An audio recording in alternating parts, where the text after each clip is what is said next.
All right, everybody. Thank you for jumping on our Tri-State Training Day podcast. We're having a blast over here trying to get Adriano D'Andrea's name said correctly. I said it in my American version because I kept butchering the Italian version. And Vivian Adriano, the amazing couple that are doing amazing things at FFL. And they own the agency FFL Aria that is just crushing it. And they have mastered some concepts that I think are amazing and aren't easy to do, you know, from what they're doing with their average monthly sales per agent. It's epic. So, number one, it is amazing to have you two on here. Right before we got started, I was talking about how amazing it was every time you guys picked up the mic at annual convention. Like, you guys have so much knowledge, such a wealth of knowledge, and such great personalities, and you just bring the heat with you. So I'm thrilled to have you on the podcast. How you guys doing today? We're doing good, man. Thanks for having us. It's an honor to be here on your podcast for sure. Doing amazing. Thank you so much for having us. It's an honor. Well, we're excited, and you know, I mean, we just yucked it up like crazy. So I'm looking forward to seeing whatever you just took a picture of. But at the end of the day, guys, we are smack dead. We're on the road to 2023. It's off and running, and you know the rise that you all have had over the last 12 months has been extraordinary.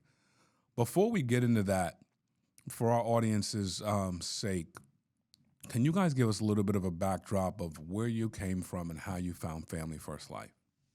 Yeah, of course. Well, we come from, I guess, a different backgrounds than a lot of people in FFL. We were serial entrepreneurs. So we were very familiar with building businesses, the crashing and burn them, having to do it again and again and again. So I was a serial entrepreneur. I built several businesses since I was 22 years old when I came to America. And then when I met Adriano, I had a jewelry line. He was a structural engineer, which is very different than what I was doing. And he ended up moving over here. He lives in Montreal. I lived in Miami, and he moved over here after we started dating, and we started working together. So he became my COO, and I was the CEO of the company. A lot of stuff happened. You know, my prior company was with my ex-husband. You don't want to have a company with your ex-husband, so that ended up not working. And we had to kind of reinvent ourselves. So we opened another jewelry line. That jewelry line was the most amazing thing we've ever created, but it did not take off. Really? We put $1.5 million into that jewelry line, everything we had. And then 6 months later, we didn't have a sale. We couldn't understand, we couldn't comprehend. We had the best of the best working with us and just didn't work out. And then we found ourselves, that was January of 2020. We found ourselves in a situation that we are like, what are we gonna do? We have to pay rent. We had two places, one in Miami and one in LA. And we're about to be evicted in both. Wow. COVID was hitting at the time. And we just looked at each other and we're like, okay, let's go find jobs. I'm a CEO, I'm a CMO, you were an engineer, we can get good jobs, we're gonna be able to pay the bills.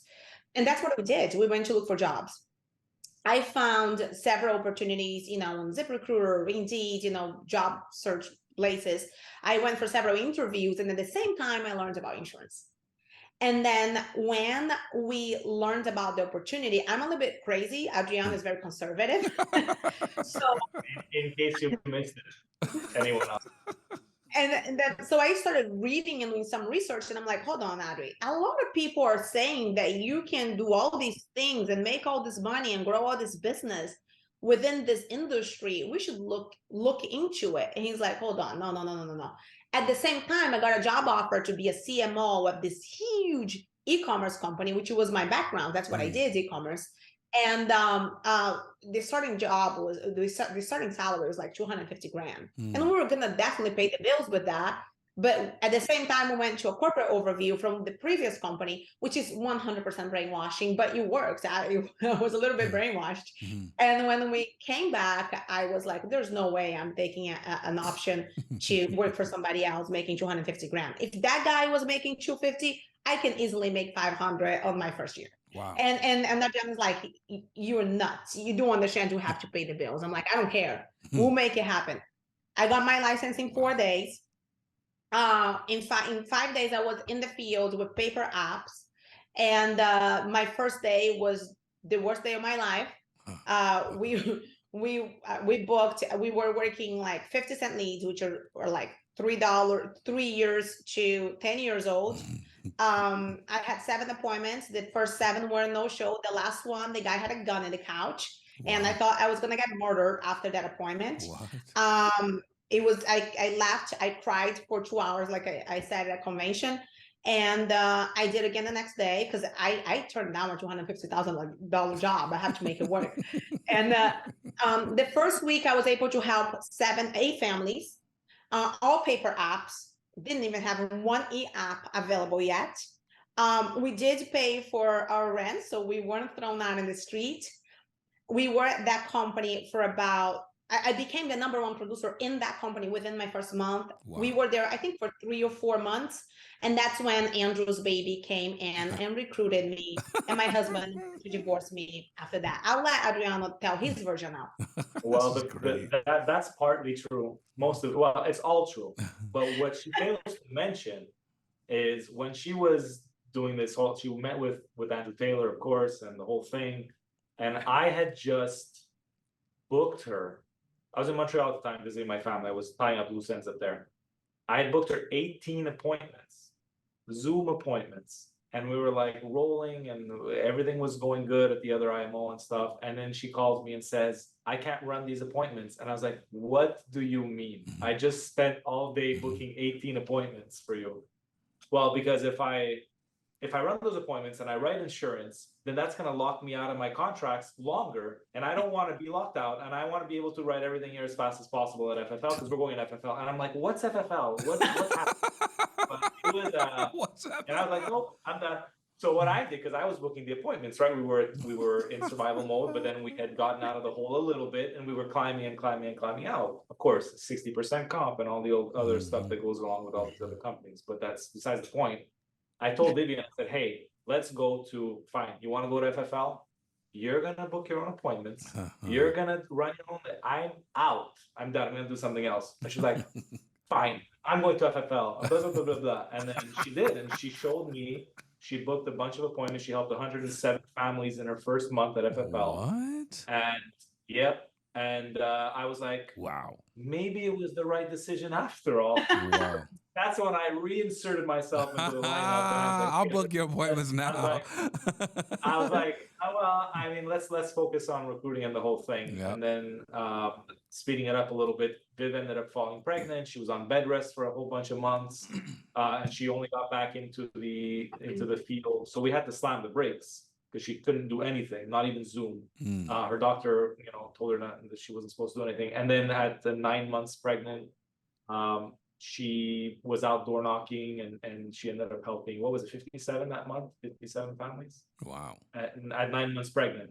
Wow. So that eliminated the excuses, and it's been great ever since, through all the ups and downs. Wow. That's our story. I don't think I've heard bits and pieces of this story, but to hear it like this, it's like, wow, like you guys are undeniable. You're inevitable. This was gonna happen. I mean, I can't believe this, Vivian. I mean, like, you're just a machine, Wow. Like, that's amazing story. Thank you for telling that. Now, did you know from day one that you could build a business and that you would build a business, or did you just see the sales opportunity at first? That's why we came here.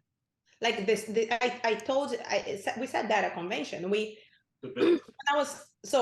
told Adriana, I said, hey, we're coming to FFL. At the time I was in LA. I had just met with Andrew. And then the same day I flew back to Miami. So I'm sitting home And then I get a call, and it's Andrew, and Andrew is like, Viv, have Sean, he wants to talk to you. And I'm like, first of all, I was a #1 producer in the other company. The owner of the company has never picked up the phone and called me to say, hey, good job, and then the #1 producer in my agency or my company. Never. Now I'm getting a call from Andrew, and then Sean is in the phone. I was like, wow, that's interesting. That's very different than what we used to. By the way, it's not true. The owner of the other company did call me when I decided to leave, to try and stopping me from leaving, but that was it. So now Sean's calling me, and then I get Adriano on the phone, and then Sean says, hey, Viv, I heard amazing things about you. And I'm very excited for you guys to come to FFL. And here's what I'm going to tell you. I heard you guys have a crazy work ethic. You come over here, you bring your work ethic, you keep doing what you're doing, and I promise you, you're going to have the business of your dreams in 2 years. Wow.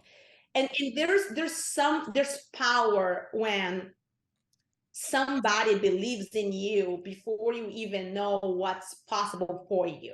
Does that make sense? Yes, it does. And when I heard those words, Adriana and I, we looked at each other, and I was like, that's it, the business. We've been building businesses. Some of them were sold, some of them didn't work out, but we weren't looking to sell insurance.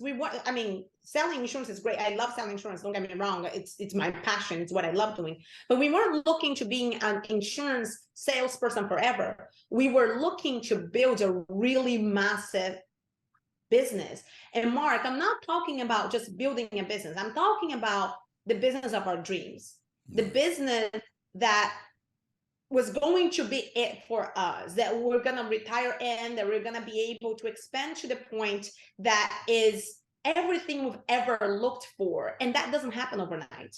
That doesn't happen, easily. That doesn't happen without extreme consistency, extreme persistency, extreme hard work. Right. So for us, it was at that moment that we were like, okay, this is it.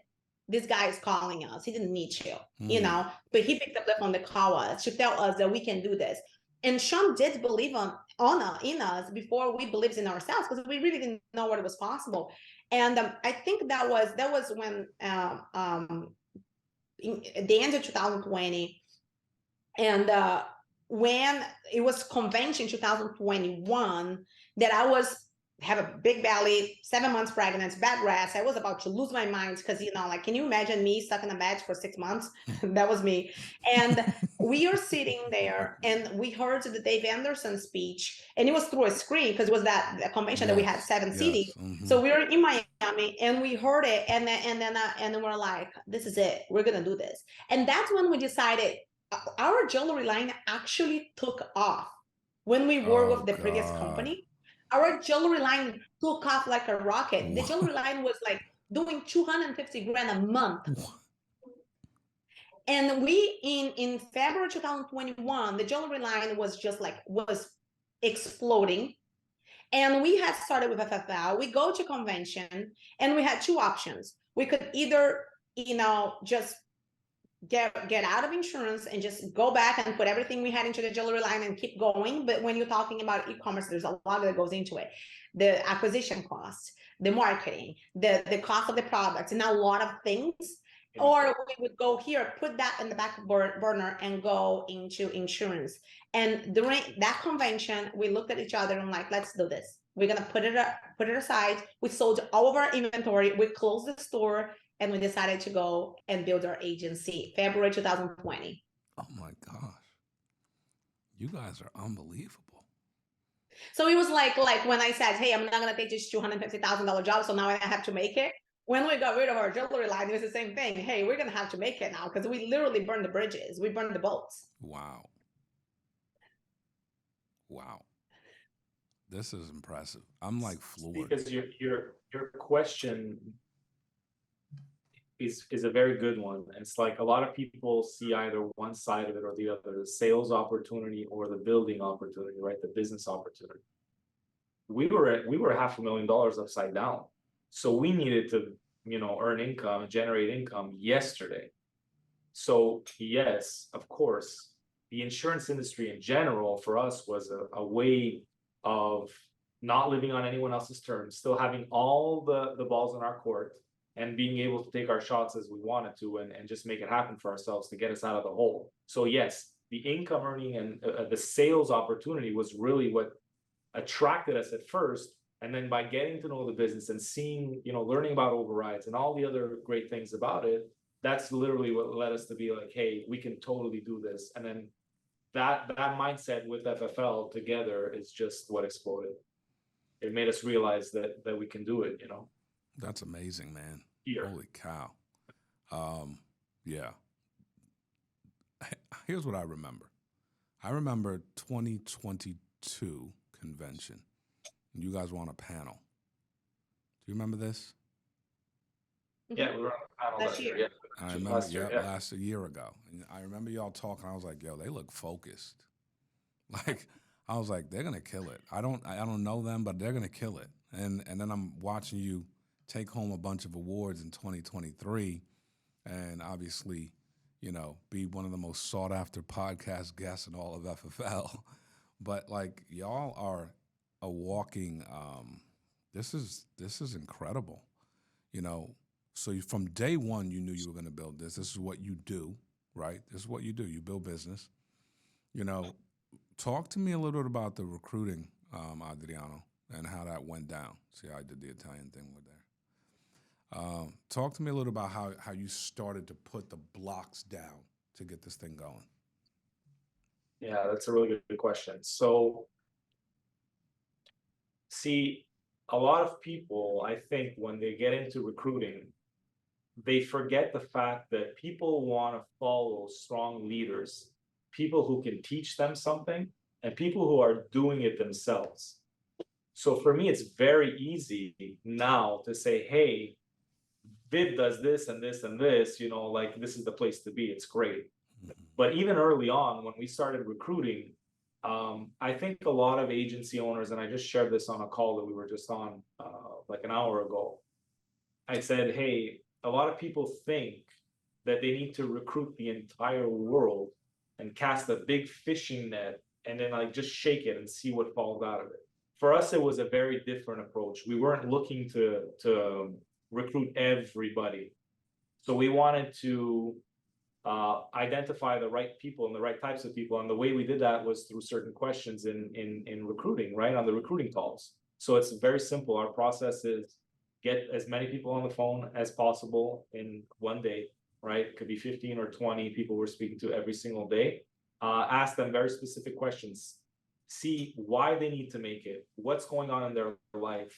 Are they familiar with purchasing leads and that concept? Have they watched the corporate overview video that we send them?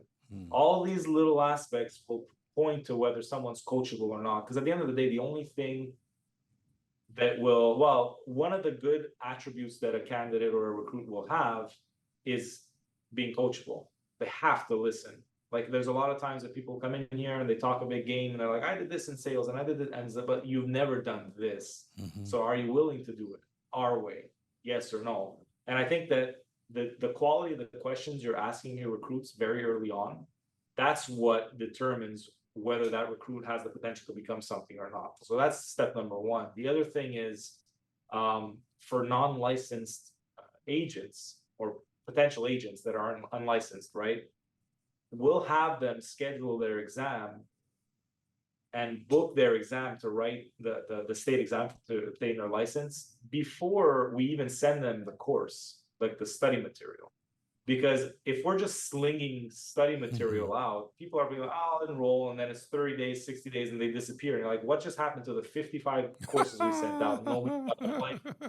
So it's like, dude, like you gotta, hey, we laugh about it, but sometimes it makes us cry. It's like, man, all this time, and you're paying a recruiter, and you're paying whatever, or you're doing the recruiting yourself. You should see it. Some people, they will like falsify the scheduling of their state exam. So Adriano will give them the course, and Adriano is like, "This is not right. I'm not giving them the course. They better send me the right one." It's hilarious. I usually, because I'll say, hey, you got to send me, once you book your exam out, 7 to 10 days. That's when you're going to write this thing from today, the date of recruitment, right? In 7 days, you're writing your exam. So you got to book it today. and send me a screenshot of the confirmation today so I can get you the study material. I don't send study material to anyone unless I have confirmation that they have skin in the game and they're willing to do what it takes. Makes so that's sense. another little snippet. Yeah, that's for us. It works for us. It could be different for other people. No, makes And then I think it's just, Mark, just setting the right expectations. So many people don't have those hard conversations about, hey, how much do you really have to be spending in leads, or what are your goals? What are you looking to accomplish? Let's work it backwards. What does that look like in terms of activity? Dialing, telling them they're going to get destroyed at first. These are all things that they need to have, because if we're only talking about all the great stuff that is this business, you're misleading people. That's what I feel. And then so that's really how we're recruiting them, and then just, it's easy when you have a leader who's on the sales side of things in Vivian, who's done it at such a high level. It's very easy to follow someone who's consistent. They know what they're doing. They're pouring into their people constantly, right? And then once we bring people on and they're contracted and they have a handful of carriers, we end up scheduling what we call a strategy session. And that's where they'll sit with Viv, and I'll hand it off to her because she can talk a little bit about this. And it's a very, very, very overlooked and very important in the process of getting someone to become an issue paid writer, a producer. Yeah, I think that's one of the biggest differences when it comes to, having an agency with an average issue paid writer, protecting 27 families and not. That's crazy. I think that a lot of people forget that new agents are newborns. And if you just think that you can take a newborn and throw them in the street and say, hey, survive, they're going to die in the street. True. It paints the picture, right? But that's the reality, Mark. If you look at the amount of agents that people are contracting and the amounts that are actually becoming agents, it's quite scary. Right? So why would you go through all the time, all the energy, all the money, all of that just to take a newborn and throw them in the streets and tell them to survive? They don't even understand they're newborn. Wow. So what we do is it's a whole process, and there's a method to the madness. So it's each process after the other to make sure everything falls into place. So whenever they are fully contracted with the carriers that we want them to be contracted, they have gone through the onboarding, then they come to a strategy session. Now, there's people that don't even pass the strategy session, because like Adriano is really good at setting the expectations, doing the interview where he really will drill into the right questions. And then he won't really recruit and hire the people that make sense for what we're looking for to, if we can actually help them. And then when they get to me, I will ask them really hard questions. And if the answer is not, genuine and it doesn't make sense, I won't even spend my time trying to get them to do something that I know they're never going to get. So on this strategy session, I'll sit with them on Zoom and I'll go through like very personal questions like, hey, what are you doing right now? How much money are you making? What have you done in the past? What are you looking for? Where do you want to go from here? How much money do you want to make? What's your career goal? Where are you going to be in 5 years from now? Why are you joining us? How do you expect that this is going to help you get to your career goal? How much are you willing to spend in leads? Okay, great.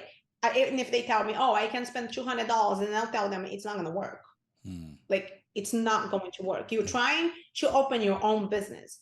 You are the entrepreneur, you are the business owner, you are the sole proprietor, and you think that you're going to start your own business with $200, it's not going to work. And then if some people say it's not going to work, and they're like, no, I'm willing to spend more. Or some people are like, okay, so how can I come up with the extra money? Okay, so what are you doing for work right now? Oh, I drive Uber. Awesome. How many hours are you driving Uber? 20 hours. Okay, can you double to 40 hours this week? And then you can come up with the extra money, so we can come up with $1,000 in leads, so we can invest what's proper for you to have the highest rate of success right away. They're like, yes, 100%.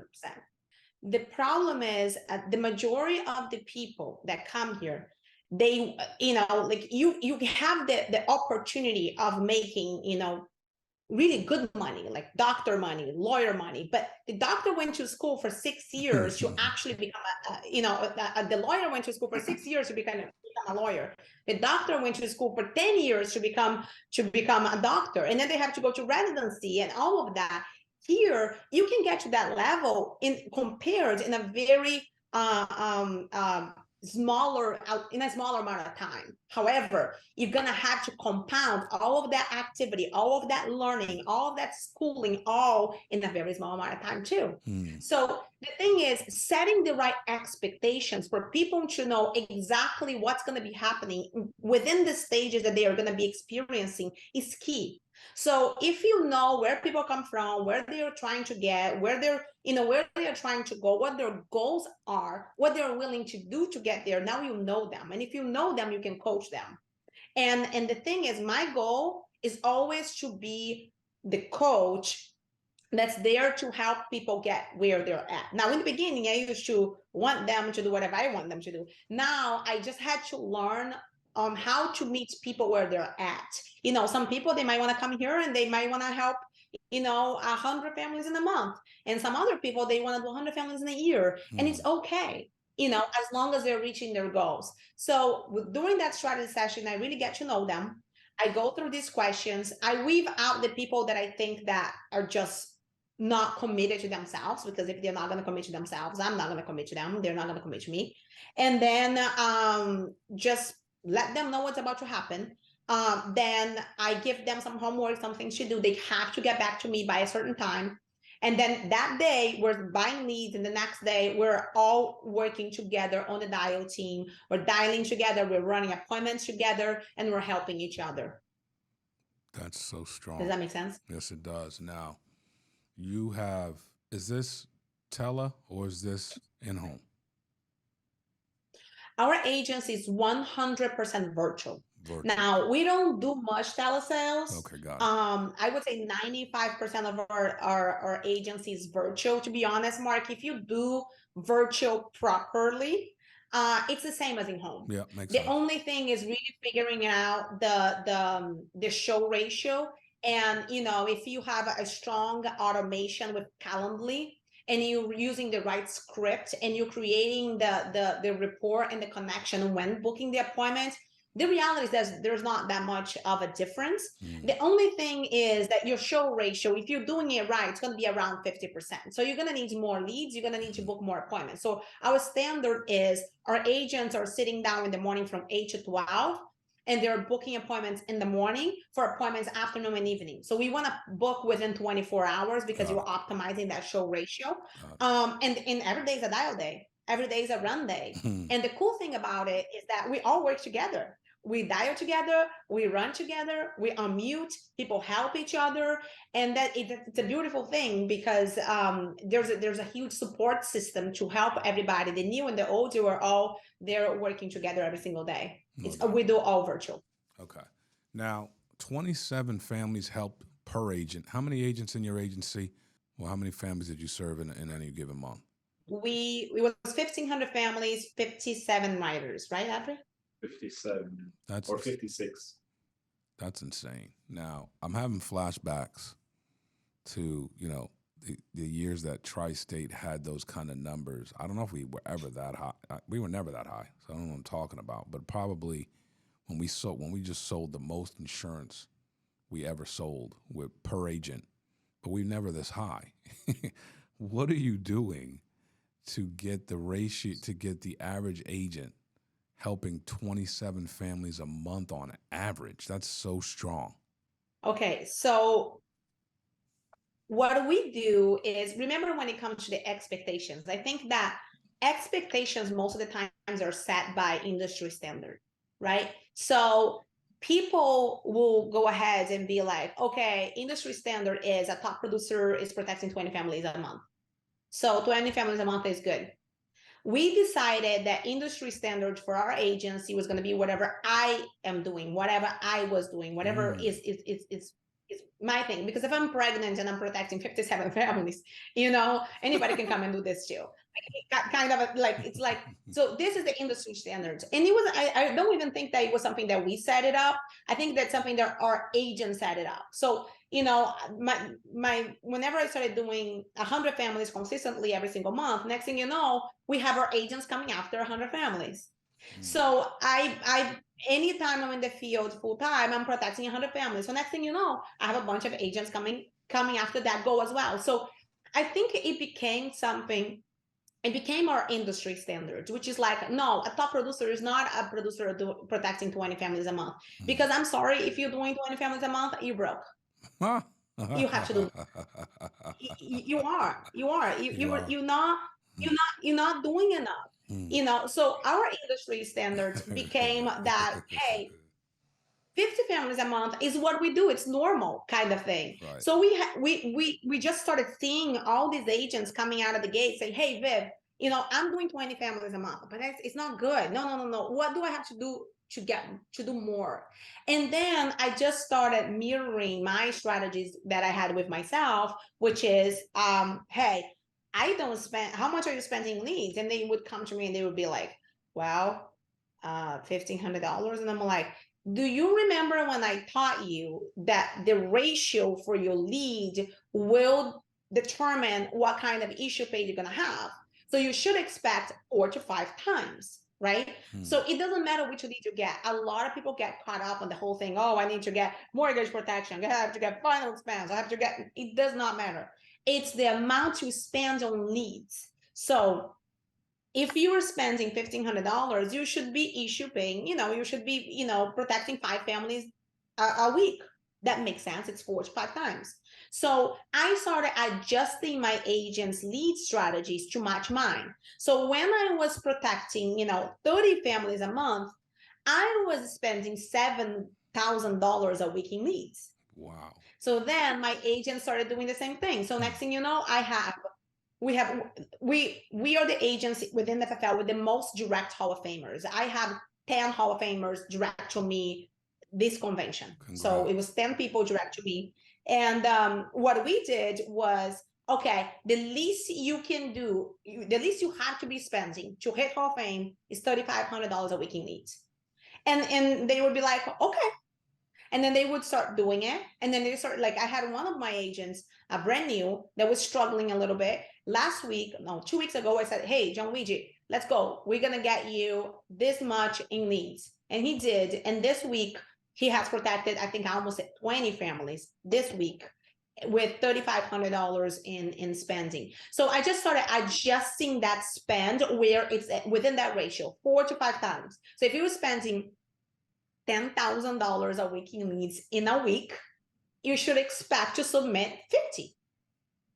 Does that make sense? Yes, it does. And that's when we started creating all these producers, which are now absolutely beasts, all virtual, the highest persistency in the company too, wow. Which is protecting 200 families, 180 families, 150 families, 130 families, 100 families. It's like, it became the industry standard. So when we are within our agency, all the new agents, all the agents that have been here for a while, and they're seeing that there's so many people doing it, now they're like, hey, if they can do it, that many people can do it, I can do it too. Mm-hmm. And then it becomes a snowball that it just, the industry standards is re-established as being so much higher than what's out there. That's kind of, do you want to add anything to it, Adri? No, very well said. It's just like, the thing is, none of this would have been possible without Viv setting the bar for herself and for us first and foremost, and then for the rest of the team.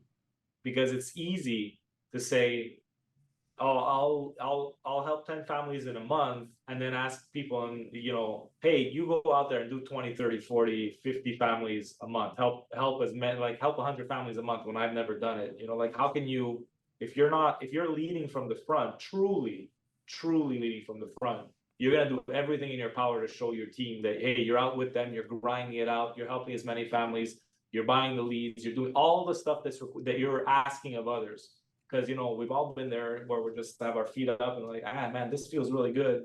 You guys go and just do what you do, and I'm going to take a step back, and things fall apart, they do. So yeah, that's none of it would be possible without that bar set. I have so much more to ask. But I think that this has been a phenomenal podcast. I have to get you guys back on. I mean, I just didn't know you guys packed this kind of punch.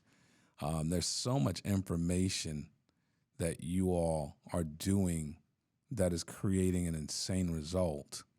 But this is not only an insane result, it's entertaining. So we've got to get you guys back on. because there's just so much more to talk about. But this is fantastic. I've learned a ton listening to you two, and it's very captivating with both of you working together. You know, when I look at the way y'all are doing it as a couple, it's very admirable. You know, one of my favorite scriptures in the Bible is one could put 1,000 to flight, two could put 10,000 to flight. So when you look at two people working together with systems and using each other's strengths, it's very hard to deal with, to mess with. Like that's awesome. So congratulations to you all on your fantastic business, your amazing success.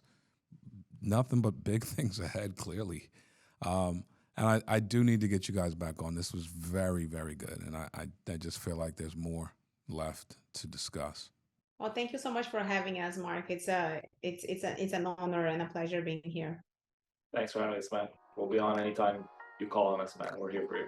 Thank you so much, Adriano, Vivian, and we are out. FFL Aria crushing it. Thank you so much, guys. God bless.